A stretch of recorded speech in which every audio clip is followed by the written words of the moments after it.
vinyl sales have been increasing year after year. They continue to see a huge rise in popularity.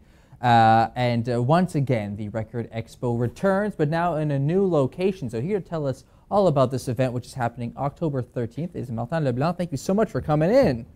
Thank you. Right on, right on. So you must be a busy guy. You're down there at Live Wires, keeping that place running. Mm-hmm. And of course, you set up 2 Record Expos a year, a fall session and a spring session. You're at it again real soon. Mm-hmm.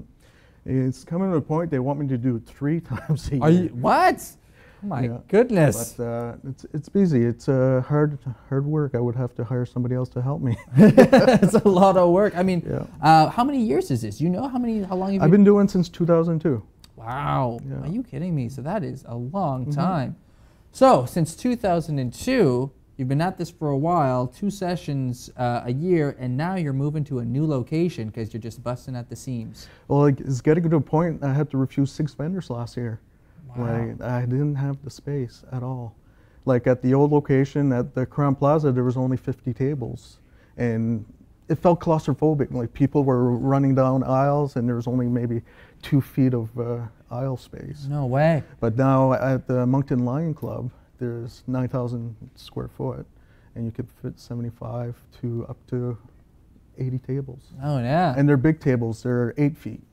So bigger space, more room, plenty of room for people to go in there and go diving in. And we want to make sure that everybody knows this is the Moncton Lions Club at 55 Mark Avenue. Exactly. Excellent. So that's close to like where Cheers is and that kind of area. Yeah, and back in Rinsler's, like near Domino's Pizza. Yeah, exactly. We're just shouting out a bunch of other local businesses. Well, that's fantastic. Hopefully Domino's will send us a free pizza. Royalties. There you go, gang. Yeah, with the Domino's. So I think a lot of people are still kind of surprised, and I want to hold this up because this is a gorgeous one right here. I think a lot of people are still surprised at how vinyl has not died out. Here it is, and I mean it's actually increasing in sales. More and more, even local bands are putting on vinyl. Is this a surprise to you? Are you thinking like, of course? I find it starting to a point that they had a hard time selling CDs. Like even local bands that were printing out CDs and stuff like that, and they weren't selling at shows. And even at HMV, it was like $25–30 for a CD, and people were downloading. So then they saw that the hype of used records were selling sales at the vinyl stores, and said, well, geez, we got to take advantage of this. Like vinyl's coming back. So like Sunrise came out, there's Frank's Music and other stores, even my store started to sell new records. Yeah. So like again, like with the reason for this one, like this is a brand new record from a band that's that's out there right now. We're not talking about like diving in and trying to find like some. Well, they only Eagles started in '96, and records were phasing out around '96. That's right. So yeah. So the fact that they're actually pushing forward to it, I mean, and there's always been that discussion of sound quality, right? It sounds better on a vinyl. It does. Yeah. So I mean, I think that's kind of one of the reasons why it's hard to kind of get rid of it. I often thought it was kind of funny how for music, it's like the opposite of say like movies or television, where like television they're getting high definition, Blu-ray, the quality's getting better and better. But when it came to music, they're compressing everything. I mean, like you can get like some really bad MP3 files, or like a digital file isn't necessarily better. And not just that, like I find like even CDs getting to a point like when it's scratched or anything like that, it's done. Like you have to buy a new copy. Like with records, if you really care of it, you don't bring records in the car. Yeah, you're not just chucking them. Exactly. I would hope not. Yeah, right. Well, with all the. I wouldn't be surprised if they put a record player in the car in the next couple of years. That'll be like something Tesla would do, one of those like really fancy car places. They'll put a vinyl record in. I'd drive that. Well, that's awesome, absolutely, and I love it because I'm kind of the same. I went back. I started to listen to vinyl records because my parents were getting rid of theirs, and I found like some stuff that I really liked, some old like Simon and Garfunkel records, or some Gordon Lightfoot and your Elvis records, and I'm like, you can't get rid of this. This is great. So kind of from that collection, I started to go out and buy my own stuff, and a lot of it ends up being new bands that I like. Oh yeah. Yeah, even like older bands from the 70s, I find like teenagers are still they're getting their parents' collections, and they have like Aerosmith, Led Zeppelin, you know, Triumph, and oh my God, like, and they have to check it up on YouTube just to see if it's actually bands they like. Yeah, yeah. And then they'll be stuck in the record store. Hey, do you have this record? And you're like, of course I do. Come on. Yeah, in. exactly. Welcome. Let's talk about the expo a little bit more. Again, it's October 13th, happening at the Moncton Lions Club. If you want more information, go to facebook.com/Record Expo. How many vendors do you have coming in? There's about 40 vendors, and it's a mixture of collectors that have been collecting for 30 years and record store owners.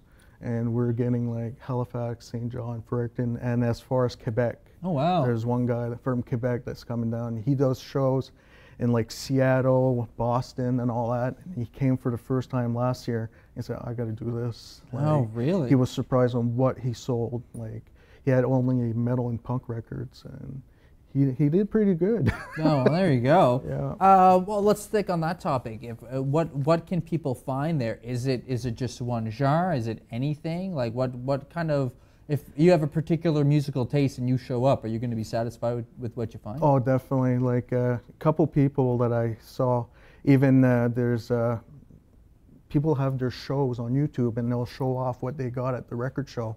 Oh. And one guy had a list, but by the time he got to the list, he was broke. And they go to the ATM, but the ATM, there's no more money because people kept on going to the ATM. Oh my goodness. So hopefully there'll be one at the Mark Avenue. Yeah, yeah. But there's like 3 banks around, like Scotiabank, Royal Banks around. That's true. That's close by. Yeah, but it's 80% vinyl, but you can find like 8 tracks, tapes, old magazines from the 80s. Oh, yeah. Yeah. I mean, some of that stuff is really, really cool. My older brother was kind of a metalhead, and I remember him having all those like those metal magazines, you know, with Ozzy on the cover, and like, you know, all of the Metallica back when they had long hair. Then in the metal there was buy this T-shirt now for $19.99, and you would send it away. Yes, that's right on. Yeah. And you're saying like T-shirts are there too. You can like, it's not just vinyl records. There's all kinds. Anything of stuff. music related. Yeah. Yeah. 8 tracks, man. I'd love to see somebody pull out there with who has an 8-track player. My parents got rid of theirs too. You'd be surprised. My parents had one not that long ago, and I was like, what? Well, back then you could buy a stereo system that had 8-track radio and record player on top. Oh yeah. And at the store, they come in, and they still work. Seriously, they still work. They don't make them like they used to. That's for sure. Tapes as well, cassette tapes. Yeah. I don't know if that'll make as big of a comeback as vinyl, but hey. Well, there's still people buying cars that have tape decks, so you gotta listen to something. Yeah. So again, I want to ask this question. So with all these vendors here, is it all new vinyl, or obviously you said there are collectors there? Are there hidden gems? Are there records there where people are going to be blown away? And it's mostly used. Like there's some stores and stuff that will bring like new records, but they make more money on the used records because it can range between $5 up to $20 for a record. Those records there are good quality records, but they're expensive. Yeah. Yeah, just that alone be like $40. Yeah, yeah. Well, I mean, it's this particular one's a double LP. The newer ones are, they're the only reason why I bought that is my wife Marianne loved Foo Fighters. We went to see them in Boston, so I surprised her during Christmas. Hey, no judging. That's good brownie points right there. No judging at all. My goodness. Hi, honey. Thanks for watching the show. Well, that's fantastic. So really, some nice gems there. You can go in there and I imagine it's just kind of flipping through. Oh yeah, definitely. Flipping through and then trying to find that. And a couple people tell me that they're broke after the second table. They don't have a chance going through it all around. Really? Yeah. Well, I mean, like, that's great. I mean, and it's fantastic that they've held up as a format for that long to be able to have events like this, because, I mean, some of these bands, I think the real gems won't necessarily be the big bands that everybody knows, but it's like, it's that personal band that you really like or that I really like that, you know, you find that one record. Yeah, well, I've been buying collections like for the past 10 years, and sometimes you get a band that you don't know about, and when you do research on it, it'd be like a psychedelic band that's worth like $100. Oh, yeah. And they only pressed like so many, and how many survived? So you start going in looking for that stuff, and if you find it, well, that's when you go broke. That's when you have to go to the ATM machine. Yeah, exactly. Oh, that's fantastic. So once again, that is October 13th, the Record Expo.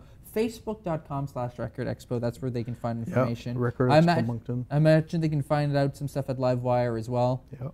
Fantastic. Well, listen, Malta, thank you so much for coming in. Good luck with the event. I'm hoping to pop in to have a quick look because I gotta grow. I gotta grow. You'll get in for free. Oh, I love it. I love it. Well, very cool, man. Thank you so much for coming in. Really appreciate it. Good luck with that.